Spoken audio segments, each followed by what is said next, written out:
Buen día amigos y amigas. Dios bendiga de una manera muy especial a cada uno que escucha en este día. Como vemos, el título para el tema de este día es El propósito de Dios en cada vida o en toda vida. Pudimos haberle puesto como título El propósito de Dios en la vida de un cristiano o de los que eran o añadiendo a los que eran y ahora ya no lo son. Pero el propósito de Dios en lo que es la salvación involucra a todo ser humano, no solo es para uno. Entonces, este mensaje es especialmente para los que son cristianos, para los que ya no son o ya no tienen mucho interés por la salvación y para todos en general. Mateo 3:10 dice así: y ya también el hacha está puesta a la raíz de los árboles. Por tanto, todo árbol que no da buen fruto es cortado y echado en el fuego. Cuando nos ponemos a pensar en lo que es un árbol, un leñador con una hacha, solo podemos pensar en que ese árbol va a ser derribado inmediatamente. Después que ese árbol sea derribado o cortado, ¿para qué sirve? Ya no sirve para nada, sino para ser echado al fuego y ser quemado. O simplemente son abandonados hasta corromperse o podrirse, como decimos nosotros. Ahora, cuando lo aplicamos a la vida de un ser humano, especialmente a la vida del cristiano, vemos que esa hacha representa el verdugo para la vida de la persona. Podríamos decir una enfermedad venérea, un accidente, lo que sea. Pero ese verdugo no va a acechar nuestra vida y no va a tener autoridad a nuestra vida hasta que el mensaje de salvación haya llegado a nosotros. Y hoy, de perdido, amigo, amiga que estás escuchando, no vas a tener excusa de que el mensaje de salvación no ha llegado a tu vida. Así es que cuando Juan el Bautista estaba predicando, usaba lo que es simbólicamente un árbol y una hacha para referirse a una persona y a su verdugo. En este día vamos a ver una parábola y también un hecho directamente de nuestro Señor Jesús, involucrando a lo que es un árbol. Lucas 13, del 6 al 9, dice así: dijo también esta parábola: tenía un hombre una higuera plantada en su viña, y vino a buscar fruto en ella, y no lo halló. Y dijo al viñador: he aquí, hace 3 años que vengo a buscar fruto en esta higuera, y no la hallo. Córtala. ¿Para qué utilizará también la tierra? Entonces respondiendo le dijo: Señor, déjalo todavía este año, hasta que yo cabe alrededor de ella, y la abone. Y si diere fruto, bien, y si no, la cortarás. En esta parábola vemos especialmente a lo que era el pueblo de Dios. Y como ya hemos dicho anteriormente y lo repetimos otra vez, las historias que se usaban de parábolas para ilustrar el presente o el futuro, dependiendo la parábola, eran historias reales. Entonces, en esta parábola dice nuestro Señor Jesús que había un hombre que tenía una higuera plantada en su viña. Según Cuando un árbol es bien plantado, en el tiempo que debería de ser y en buena tierra, 3 años debería de ser lo más que tarde para dar fruto. Entonces, en esta parábola vemos a este hombre, a este señor, que tenía esa higuera plantada. Ya tenía 3 años que estaba plantada, ya debería de dar fruto. Pero viene este hombre a buscar fruto en esa higuera y no lo halla. Y dice, ya tiene 3 años que ha sido plantada esta higuera. Estoy esperando su fruto y hasta el día de hoy no puedo ver nada. Y luego dice, hay que cortarlo. Hay que quitarlo de la tierra porque no es necesario que un árbol que no da fruto esté ocupando la tierra inútilmente. Esa es la parábola. Aplicándolo en el sentido espiritual, se cree que cuando nuestro Señor Jesús contó esta parábola en medio de su pueblo, ya tenía 3 años que estaba enseñando. Y el pueblo de Dios, los maestros de la ley, endurecían sus corazones. Se hacían los ciegos, se hacían los sordos. Y a según la condena para la vida de esas personas ya estaba sobre ellos. Ese era el pueblo de Dios en tiempos de nuestro Señor Jesús. Pero como ya hemos dicho, esas enseñanzas no eran solo para los que escuchaban a nuestro Señor Jesús cuando caminaba en esta tierra, sino que es para todas las generaciones que pasarán en este mundo de perdido antes que se termine el tiempo de la gracia. Así es que aplicándolo para nuestro tiempo, ahora,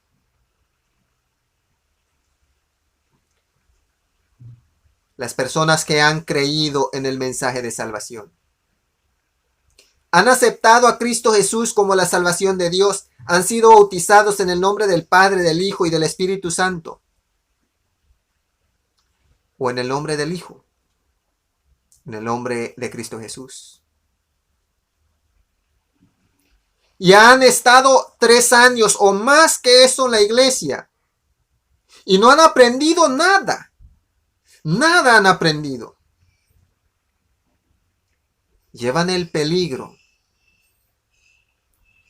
de ser arrancados de esta tierra y de la tierra nueva, donde se vivirá eternamente. Entonces, dice nuestro Señor Jesús, existía este campo, este hombre, la higuera, que no daba fruto. Por no dar fruto, se daba la orden de que fuera cortado. En esta parábola también podemos ver el inmenso amor, la misericordia y la paciencia de Dios. Desde que nació nuestro Señor Jesús, fue rechazado en el pueblo de Dios, hasta el punto de que ellos mismos lo condenaron a muerte. Vemos que esta parábola no tiene una conclusión, porque cuando se da la orden, córtalo, ¿para qué va a ocupar la tierra inútilmente? Vemos que hay uno que responde, o ruega a favor de esa higuera. No lo cortes. Yo me voy a encargar de abonarlo, de echarle más agua, todo lo que sea necesario. O sea, Dios ya tenía cuidado de su pueblo, pero según en nuestro Señor Jesús, aumentaba el cuidado por su pueblo. Y luego, si no da fruto, se cortará. Vemos que esta parábola no tiene una conclusión. Eso solo quiere dar a entender que especialmente el tema con el pueblo de Dios, con los judíos, con los israelitas, no ha concluido. Fueron rechazados como una nación, como un pueblo, pero individualmente, todos, al igual que nosotros, tienen la oportunidad de aceptar la salvación de Dios en Cristo Jesús. Y se acerca el día en que la mayoría aceptará y serán salvos. Entonces, en esta parábola vemos al dueño de la tierra, vemos a la higuera que no ha dado fruto, y vemos a alguien que intercede para que esa higuera no sea cortada. Para nosotros en este tiempo, hemos ido por tanto tiempo a la iglesia, han pasado los 3 años y no hemos aprendido nada. El propósito de nuestro Padre Celestial no es que vayamos a la iglesia a calentar silla. No, para nada. El propósito de Dios es que aprendamos su voluntad y lo hagamos. El propósito de Dios es que aprendamos de su amor, de su gracia, de su misericordia y lo hagamos nuestro estilo de vida. Hay oportunidad todavía para todo aquel que vive. Ahora vamos a ver este hecho, no parábola, sino hecho. En Marcos 11, 12 al 14 dice así: Al día siguiente, cuando salieron de Betania, tuvo hambre, o sea, nuestro Señor Jesús. Y viendo de lejos una higuera que tenía hojas, fue a ver si tal vez hallaba en ella algo. Pero cuando llegó a ella, nada halló sino hojas, pues no era tiempo de higos. Entonces Jesús dijo a la higuera: Nunca más coma nadie de ti fruto. Y lo oyeron sus discípulos. Esta ya no es una parábola, sino que es una acción directa de nuestro Señor Jesús. Algunos estudiosos de la Biblia lo llaman la parábola actuada. Entonces, en esta ocasión, vemos que nuestro Señor Jesús de lejos mira a una higuera frondosa. Según los historiadores, se entiende que la higuera era de esos árboles que después de haber dado fruto cambiaba de hojas. Se caían todas las hojas del árbol. Pero cuando estaba a punto de echar flores y luego dar fruto, ese árbol se renuevaba, se llenaba de hojas verdes, volvía a convertirse en un árbol frondoso. Pero también, según algunos historiadores, y aún en este tiempo existen árboles así, habían algunas higueras prematuras, o sea, daban fruto antes de tiempo. Por eso la Biblia especifica que no era tiempo de higueras. Y según esa es la explicación, era una higuera prematura. Entonces nuestro Señor Jesús de lejos Mira a esta higuera frondosa. Eso daba la seguridad de que este era una higuera prematura. Aunque no era tiempo de higos, pero el aspecto de esa higuera era de que ya tenía fruto. Y nuestro Señor Jesús se acerca para sacar algún fruto de este árbol y no encuentra nada. Y maldice a la higuera. Algunos piensan que este fue un acto de ira de nuestro Señor Jesús. Pero cuando llegamos a entender esta parábola nos damos cuenta que no. Porque primero, vemos que ese campo en donde estaba plantada la higuera no era de nuestro Señor Jesús. Por lo tanto, la higuera no le pertenecía a él, de perdido como hombre, mientras caminaba en esta tierra. El campo no era de él, no le pertenecía la higuera. Y según habían leyes que algún caminante o algún extranjero que pasara por algún sembrado y tuviera hambre, podía comer hasta llenarse, pero no llevar en el bolsillo o llevarse alguna porción para otra parte. Así es que estaba en su derecho pasar, ver si había fruto, cosechar y comer. Pero maldecir al árbol porque no tenía fruto. Bueno, vemos claramente que nuestro Señor Jesús no hacía nada que no fuera una enseñanza para la vida de los hombres, de sus discípulos en ese tiempo, de las multitudes que le seguían y ahora de toda la raza humana.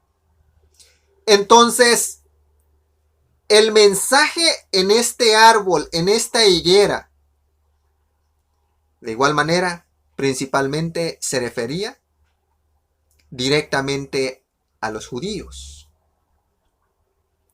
Ellos eran aquellos que más sobresalían en el conocimiento de Dios.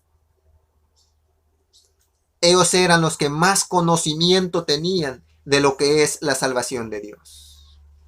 Así es que ellos representaban a ese árbol prematuro, a esa higuera prematura que, aunque no era tiempo de higos, pero su apariencia mostraba que ya estaban dando frutos. A según, cuando nuestro Señor Jesús estaba pasando por la higuera, se dirigía al templo. Y después que nuestro Señor Jesús, como registra, cuando leemos antes de este caso o de este hecho, después que pasó por la higuera, se dirigió al templo,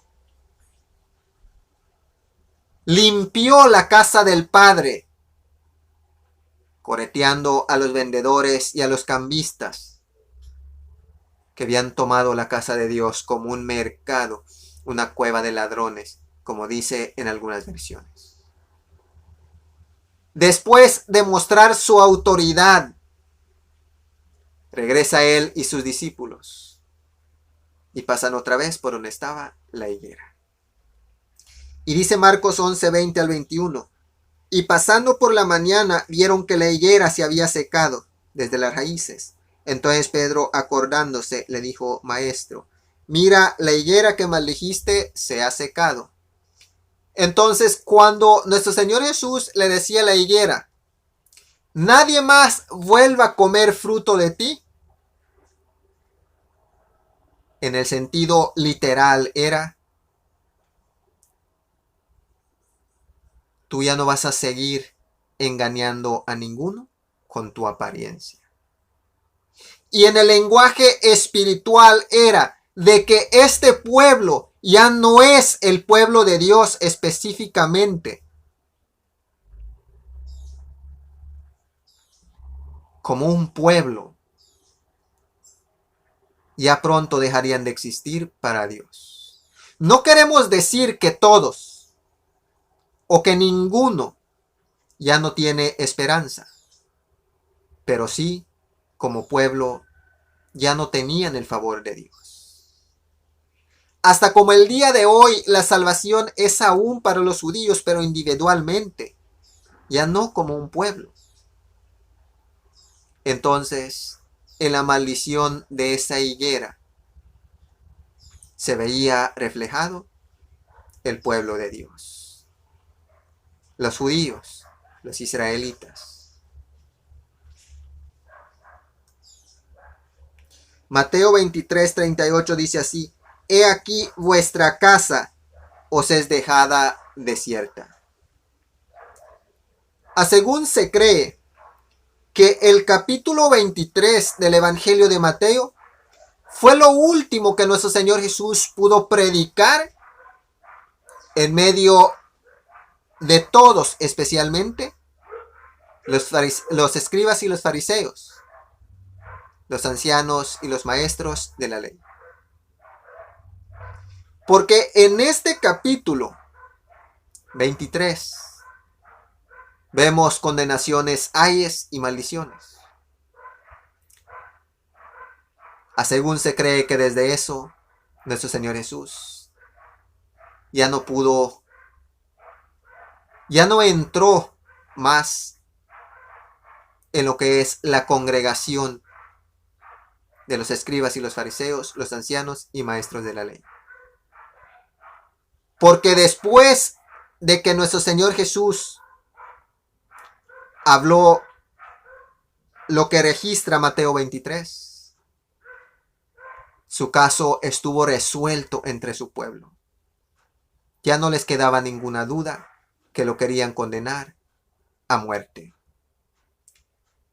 Así es que cuando nuestro Señor Jesús dice: He aquí vuestra casa os es dejada desierta, podríamos escuchar eco de las palabras en la higuera. Nadie más se beneficie de algún fruto tuyo. Se secó y ya no sirvió para nada más esa higuera. De esa manera se miraba al pueblo de Dios cuando nuestro Señor Jesús decía: vuestra casa ha sido desolada, ha sido abandonada. Dios se alejaba de ellos. Ya no los veía más como su pueblo. Marcos 3, del 28 al 29, dice así: De cierto os digo que todos los pecados serán perdonados a los hijos de los hombres, y las blasfemias cualquiera que sean, pero cualquiera que blasfeme contra el Espíritu Santo no tiene jamás perdón, sino que es reo de juicio eterno. Es exactamente lo que sucedió con el pueblo de Dios cuando nuestro Señor Jesús caminó en esta tierra, y hasta hoy no han cambiado de pensar. Dice nuestro Señor Jesús que todos los pecados y las blasfemias serán perdonados, pero menos la blasfemia contra el Espíritu Santo. Vemos que estas palabras nuestro Señor Jesús lo registra inmediatamente después de que los milagros que hacía nuestro Señor Jesús, que es obra del Espíritu Santo, los maestros de la ley, los más entendidos, los más sabios, según su propia opinión, estaban atribuyéndole esos milagros al espíritu opuesto. Pues le decían: por el príncipe de los demonios, por Belcebú, echas tú los demonios. Pero es claro de que para que estas personas, para que estos hombres conocedores de Dios llegaran hasta este punto, tuvieron que haber comenzado mucho más antes. Y todo empezaba con el rechazo de nuestro Señor Jesús.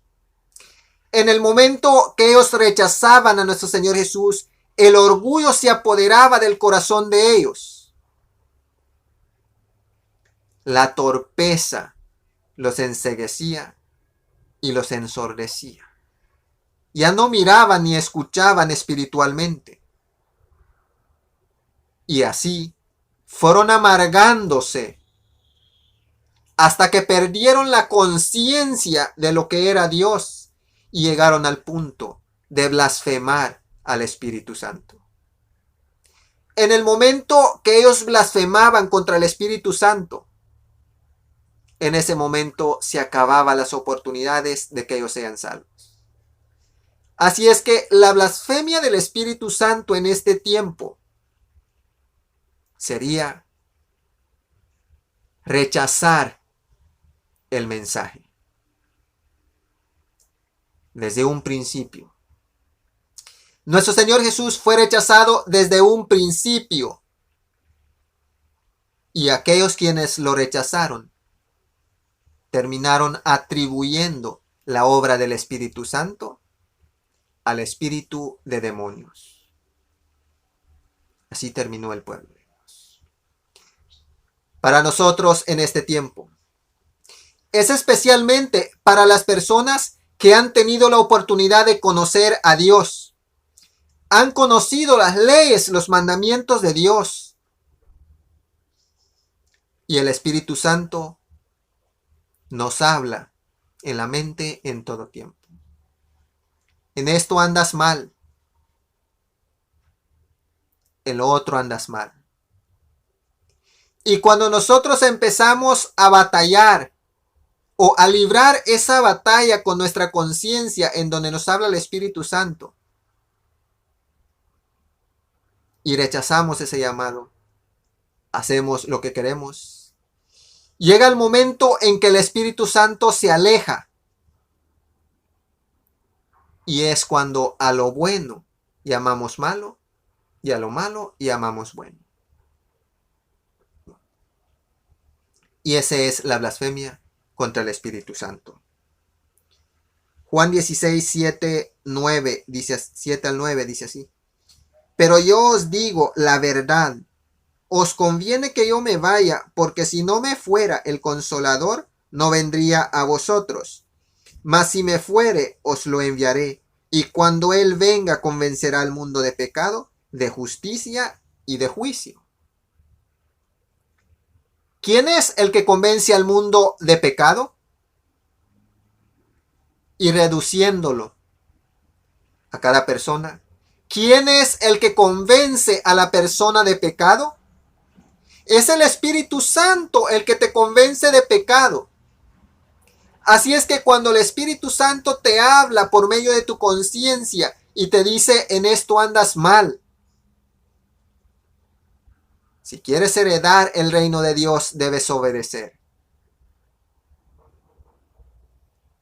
Cuando tu conciencia te diga andas mal, obedece, rectifica tu camino.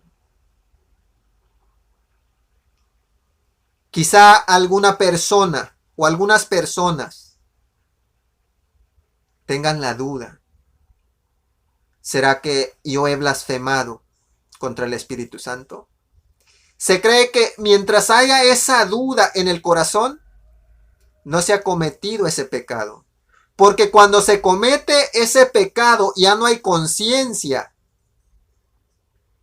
Ya no pensamos en lo que es Dios.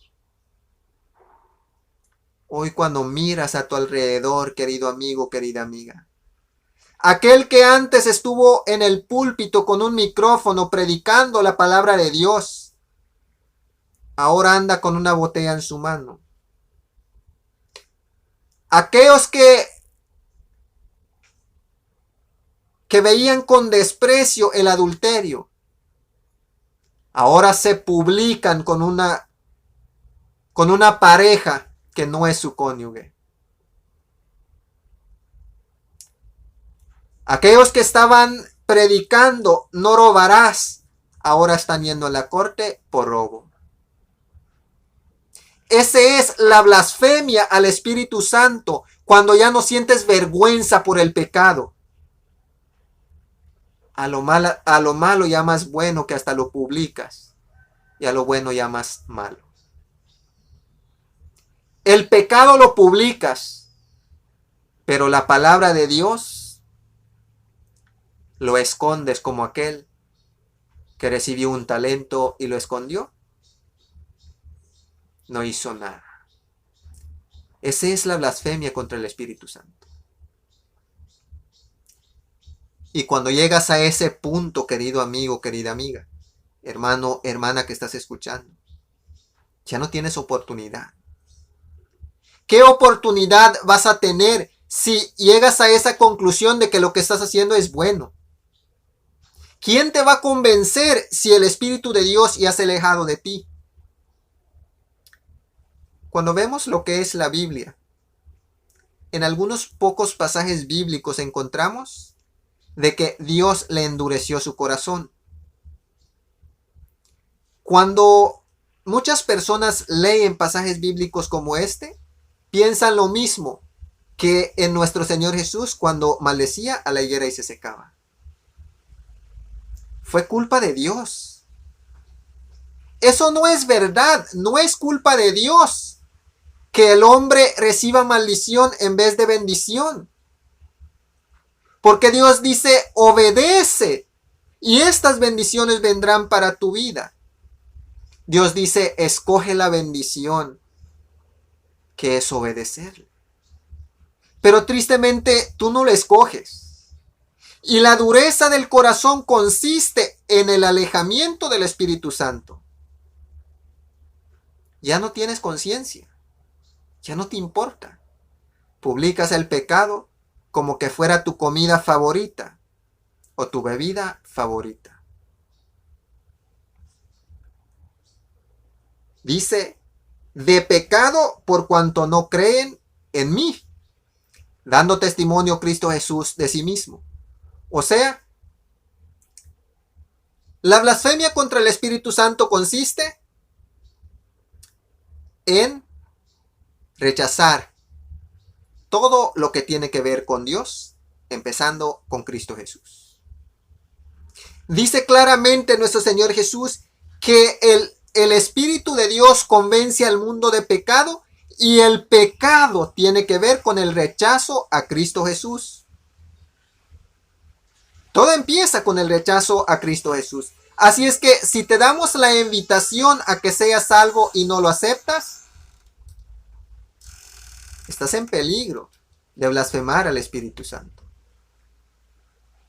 Y todo aquel en este mundo que abre su boca para decir que Cristo Jesús como Hijo de Dios no existe, está pecando. Y si vive con ese pensamiento, toda su vida vive pecando. Pero ¿qué crees, amigo, amiga que estás escuchando? Hay oportunidad para ti que escuchas. Porque también dice la palabra de Dios que el que encubre sus pecados no prosperará, pero el que los confiesa y se aparta de ellos alcanzará misericordia. Así es que rechazar a Cristo Jesús como Hijo de Dios, no creer que Cristo Jesús es la salvación de Dios, es pecado. Pero si hoy lo entiendes y confiesas tu pecado al Padre y ruegas por el perdón de esos pecados en el nombre de Cristo Jesús, hoy serás perdonado y podrías ser llamado un candidato para el reino de Dios. Y si hoy, hermano, hermana que estás escuchando, el Espíritu de Dios te está hablando, en tal cosa andas mal, procura rectificar tu vida. No te niegues a creer que Dios te está hablando por medio de tu conciencia, por medio del Espíritu Santo. Lo que Dios nos diga está mal. Humillémonos delante de Dios. Confesemos que realmente estamos mal y roguémosle el perdón de nuestro pecado en el nombre de Cristo Jesús. Así es que el pecado del pueblo de Dios concerniente a lo que fue su salvación, el último llamado por medio de Cristo Jesús, consistió en rechazar a Cristo Jesús como Hijo de Dios. Ahí empezó todo. Al mirar que cada día las señales eran más grandes, las pruebas eran más convincentes que Cristo era Hijo de Dios, en vez de que abrieran sus ojos, en vez de que entendieran, su corazón se les endurecía y se llenaban de amargura y llegaron hasta el punto de que ellos mismos, los conocedores de Dios, condenaron al Hijo de Dios, su propia salvación. Ya para ir terminando, Mateo 5:16 dice así: así alumbre vuestra luz delante de los hombres, para que vean vuestras buenas obras y glorifiquen a vuestro Padre que está en los cielos. Cuando nosotros nos ponemos a pensar en lo que es luz, primero, literalmente, cuando nosotros vamos al principio, vemos a Dios creando. Cuando creó al sol y a la luna, vemos que al sol lo llama la lumbrera mayor y a la luna lo llama la lumbrera menor. Ahora, según lo que es la ciencia, el mismo reflejo del sol es lo que hace alumbrar a la luna.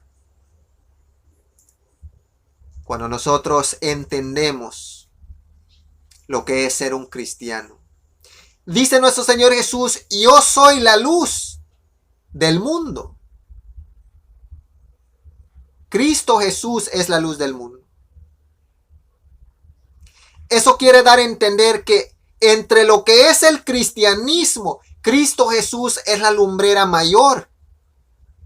Y si Cristo Jesús es la lumbrera mayor, entonces nosotros vendríamos siendo la lumbrera menor.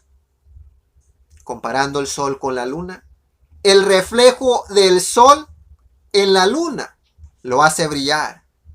El reflejo de Cristo Jesús como la luz mayor es el que nos hará brillar a nosotros. Y la luz de Cristo Jesús en nuestra vida serán las buenas obras que den gloria a nuestro Padre Celestial.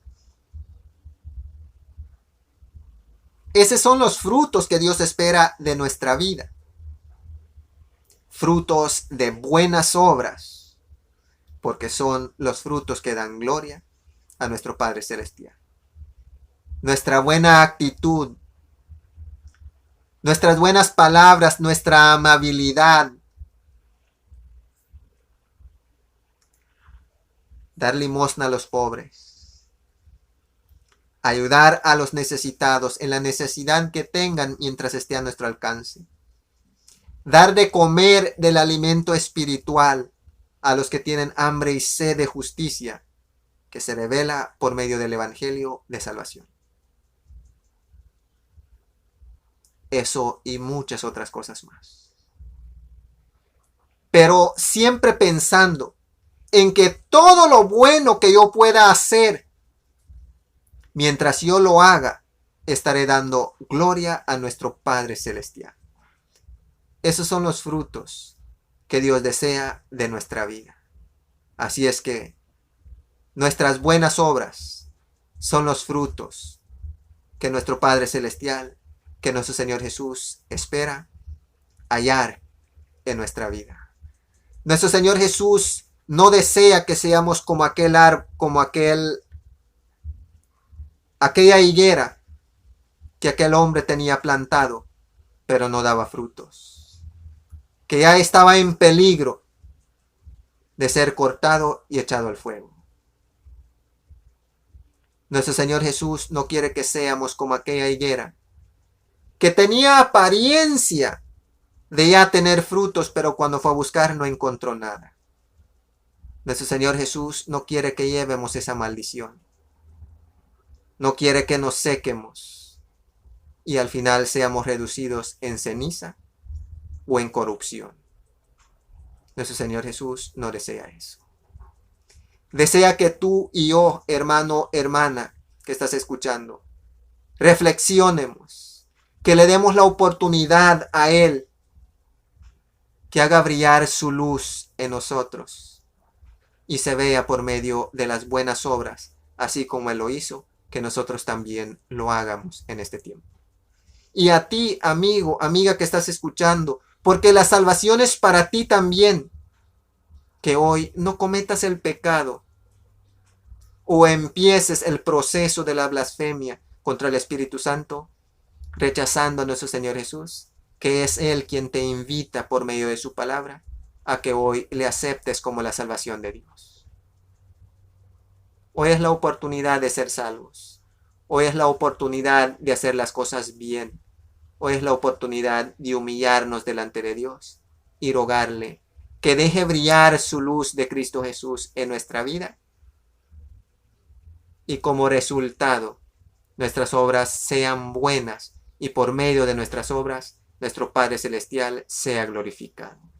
Espero en Dios que este mensaje sea de bendición para cada uno que ha escuchado.